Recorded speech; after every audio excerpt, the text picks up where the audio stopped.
Hello, everyone, and welcome to another episode of Your Retirement Planning Simplified. I'm Joe Curry, along with my co-host, as always, Lindsay Wilson. How are you, Lindsay? I'm good, Joe. How are you? I'm good, thanks. I feel like we're on a bit of a roll right now. We are on a roll with, we've just recorded 2 podcasts and we've got some other ones on the go. So lots of content coming out. Yeah, absolutely. One thing I just wanted to mention is, and so on our show today, we're going to talk about some of the retirement risks. And this is going to be a 2-part episode, but a lot of these risks, some of them we have dove into a little bit more detail in past episodes. Some of them we haven't really touched on. But if any listeners would love us to dive into any of these risks we're going to talk about in more detail, feel free to go to our website and contact us, join our list, and we're happy to answer listener questions and dive deeper into topics, because at the end of the day, this is for use. We want to make sure we're bringing in relevant content. Absolutely. So we've covered, we actually have a guide to the top 5 retirement risks, but transitioning into retirement is obviously a significant life change.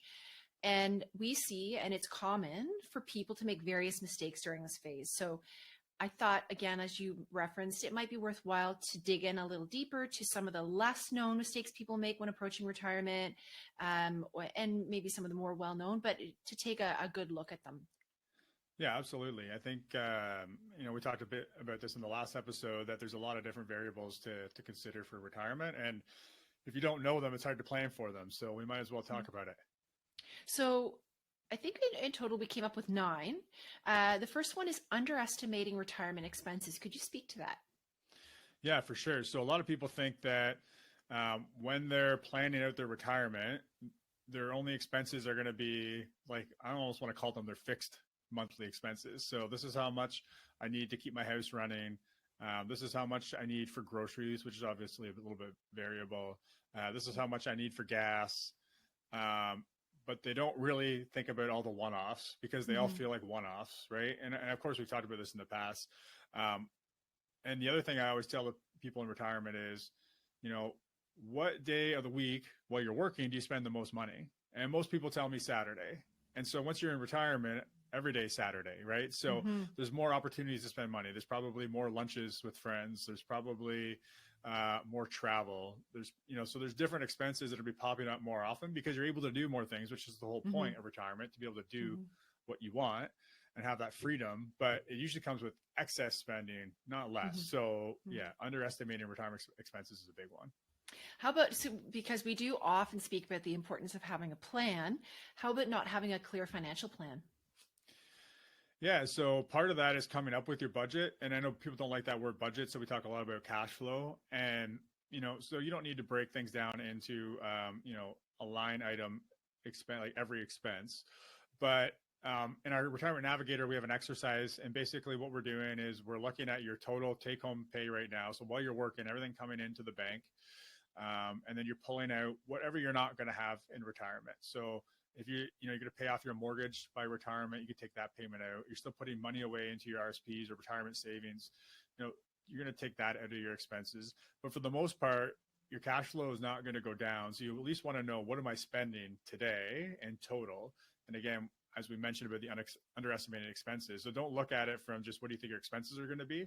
Look at it from, what am I actually spending today? And that's a good starting point for that budget piece or that cash flow piece. And then when we get into the planning, I mean, there's so many different things that we need to plan for that are not just what that cash flow looks like, right? It's where are we going to get our retirement income from? What's the most optimal place to take our retirement income from government benefits to pensions to RSPs or RIFs to tax-free savings accounts. Like, we have lots of different options in a lot of cases. Business owners may have, corporations to take money from that they've been saving. So that in itself, it takes a lot of planning, because we want to make sure we're not paying too much tax. And really, that's what that piece comes down to, is how we're maximizing our income through retirement and paying as little tax as possible. But then there's also the kind of the related things, which are your estate planning, making sure that's all in order, making sure your family knows what to expect. We talked a little bit about taxes, but there's some other things we can do around taxes to make sure we're limiting that in retirement. There's the investment planning. Do we invest the exact same in retirement as we did before retirement, or how does that change? And what are the different retirement income styles we could look at, based on our personal preferences and comfort level? And the list kind of goes on. But the point is to just show up in retirement and think you're going to optimize everything just because you have, you save some money and you have a pension isn't really the way it works, right? There's a lot of opportunity to set yourself up for success, or at least make the most of it. Even if you're better, you're never going to spend all your money. There's still other, organizations that might be important to you, or leave an inheritance to your kid, legacy, whatever it is, that you might as well try to optimize. And without a plan, you're not going to be able to do that. So the next risk I'd like to touch on is one that we have touched on before, is ignoring healthcare costs. Yeah. So one of the mistakes I see some people make is, we plan to try to spend to zero. So we run all the numbers and we can spend this amount, and as long as we die by whatever age it is. And so we've talked a lot, and actually in the last episode, about how that's not ideal anyway, because we don't know how long we're going to live. But even in doing that, if the plan is, because we hear this quite a bit, is, Joe, we've looked after our kids, we've worked hard, now I just want to enjoy retirement, and in a perfect world, I die with nothing to my name, which is all great. But what tends to happen is, even though our spending goes down in retirement, we don't know what those end of life healthcare expenses might look like, right? And when they're going to pop up. So we don't necessarily want to plan to spend everything, because if that scenario comes up, there might be some issues around how we're going to fund the care that we need. And another thing is, if we have a couple, we're talking about a couple, and one of them gets sick maybe in what we thought was going to be mid-retirement years, and all of a sudden that's taking a big chunk of our assets, so that the other maybe surviving spouse, if that person doesn't survive, or maybe they do, but all of a sudden there's a lot less kind of on the other end of retirement, right? So we want to make sure we're at least putting in place a plan for how we're going to address those expenses in retirement. Now, just to jump back, we were talking about looking at income sources and blending income sources. How about claiming CPP and OAS too early? Sure. That's one common question we get a lot, about when to take CPP, especially. Yeah, for new potential clients coming in, that's definitely one of the questions we get a lot. We have done episodes on this if anyone wants to dive into it in more detail. But what I will always say is, this is where planning is also important, because most people, a lot of people anyway, take their CPP specifically early because they feel like, I've been giving money to the government for my whole life and I just want to get it back. I don't care what's optimal. But I mean, if you're going to live a long time, FP Canada, Financial Planning Canada, they have a study on this that really shows there's some significant advantages to delaying CPP, and also old age security, which you can get as early as age 65, but you can also delay that for a higher benefit to age 70, right? So the big thing here is, make sure you're intentional about when you take it, and don't just take it, at a spite, or because your brother-in-law decided you're told you should take it early. Yeah, exactly. How about not considering tax implications? Yeah, sure. So I already mentioned this a little bit when we talked about planning, but where you're taking your income from, the income's treated differently, right? So if we're taking money out of retirement accounts, so a registered retirement income fund, or a RIF, for example, that's fully taxable as income. Whereas if we're taking money from a tax-free savings account, well, in that scenario, there's no tax, no income tax, right? So it's important this goes back to that financial plan, right? It's important to have that plan in place and consider where we're taking this income from. So, reasons for not taking money out of a registered retirement income fund is that we're going to have tax deferred growth there as long as we keep it in there. But reasons for getting it out of there is the government's going to make us take it out eventually, and it might force us to be taking more than we want later on. And also, anything that's left in there when we pass away, there's a good chance about half of it's going to go to CRA. So we might not want to leave it all in there too long when we're looking at lifetime taxes, right? So it's really, again, getting intentional about how we're taking money from different accounts and building it into the overall plan. And again, looking at cash flow sources, how about relying solely on a pension?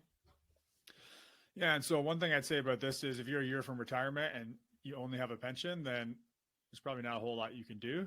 But for anyone who's still, a few years out from retirement, if you're planning on a pension supporting your entire retirement, you might get lucky and it might work out. But there's some reasons why you might not want to solely depend on that. So one is, and we've seen samples of this where pensions have not come through the way we expected, like Sears, Nortel, for example. But additionally, there's sometimes a need for larger expenses where, we need access to more money, right? And there's no flexibility with a pension. It's just it's a monthly paycheck. So you want to be setting some money aside, and whether it's into retirement accounts, tax-free savings accounts, whatever it is, so that you have some diversity in your income sources. Right. And now this is something we've talked about with our bucket strategy, is investing too aggressively or conservatively. Sure. So we don't get a lot of people talking about investing too aggressively of our retirees, but sometimes it does come up. And so what we want to make sure we're thinking about here is, like, we need to have that defense bucket enough there to at least make sure we're not having to sell in like a 2008 market, for example, to create income, right? If we know we're going to need a bunch of income from an account in the next couple of years, we need to have something that's a little bit less volatile, a little bit less risky there, so that if markets are down and our stocks or our global companies are down, that we're not forced to sell while they're down. Now, the flip side of that is we probably don't want too much in only conservative investments, because as we've also recently talked about with inflation, there's a good chance that if inflation peaks a lot higher than we're expecting and have planned for through our retirement, that those investments might not keep up with that inflation, and we might run out of money a lot sooner than we had expected, right? So we need to balance that kind of risk return and time horizon, comfort level. There's a lot of different considerations there, but again, it's important that we're building it into a plan that's going to help us get through bad returns and high inflation and all those other scenarios that come into play. Let's take it just a step further. With many retirees, they could be scared of market risk or end up in something that sounds like you can't lose. We even did have a client follow up with us about crypto, and recently we did meet with some potential clients who were into real estate, and there's always, of course, holding mortgages. Could you speak a little bit about that? Yeah, it's a good point, actually. So talking about investing too risky or too conservative, sometimes what I see is people who are very conservative make the mistake of actually making their portfolio way more risky than they think it is. And so examples of that are holding mortgages as an investment because they don't like the ups and downs of the stock market.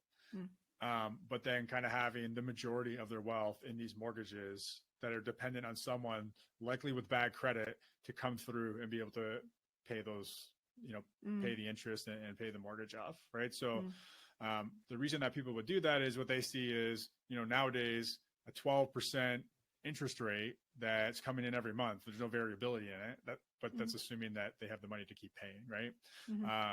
And I know someone personally. His father actually was his father-in-law was really conservative, but he heard you can't lose like in crypto because crypto is doing so well.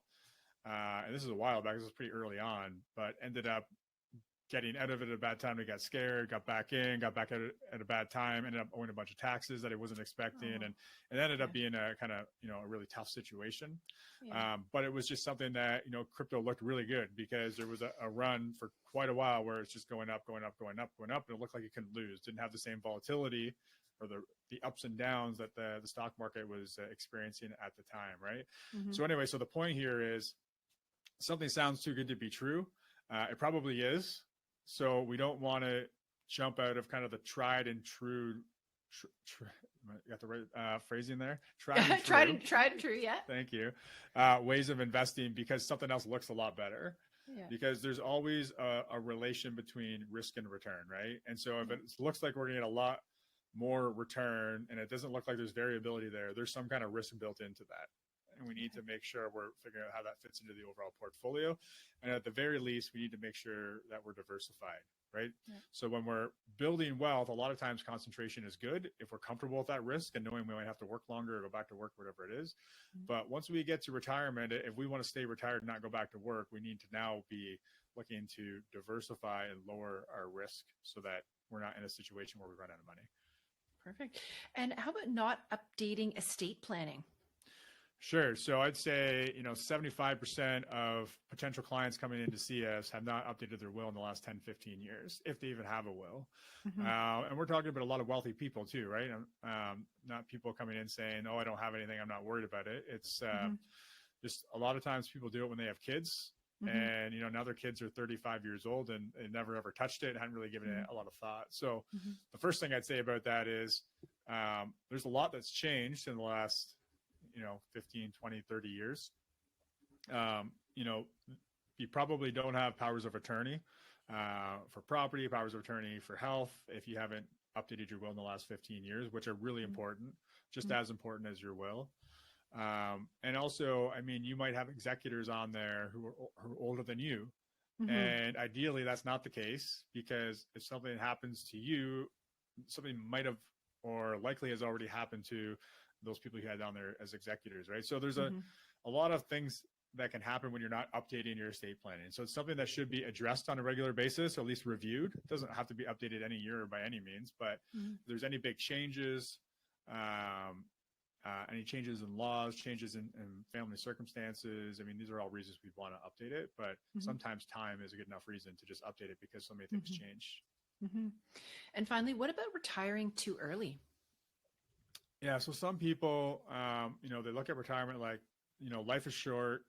I've been working for 25 years and I just want to make the most of my life. And I say, that's great that you're thinking about that and you're being intentional, but it's important to be realistic as well and understand your situation. And this is where planning can come in to understand, what you've put away to date and your income sources in retirement, what that looks like and how long that's going to last you, and understanding or being okay with if you have to go back to work. But I would also say, a lot of times is people just want to get out of their job because, they've been doing something for so long that it's just painful to go to work. It's like torture. So I would just consider, what does it look like if you, found a new career, took a mini retirement, went back to school and tried something different, or started a business, kind of a side hustle, or did some part-time work that's at least going to cover kind of your basic expenses, because any of those things is going to stretch your resources to be able to stay in that kind of retirement zone for a lot longer, right? So no problem if you don't want to do what you're doing and you want to retire. Just make sure you know what that looks like long term, because the worst thing that can happen is you run out of money when you still have pretty good health. Like say you're in your mid 70s or late 70s, you still have pretty good health, but you've been out of the workforce for 20 years. It's not always that simple to go back and get a job. And at that point, if you haven't been working in 20 years, you probably don't want to go back and get a job. So again, just being intentional about that and doing some planning around it. Any final thoughts to sort of wrap things up on these retirement risks?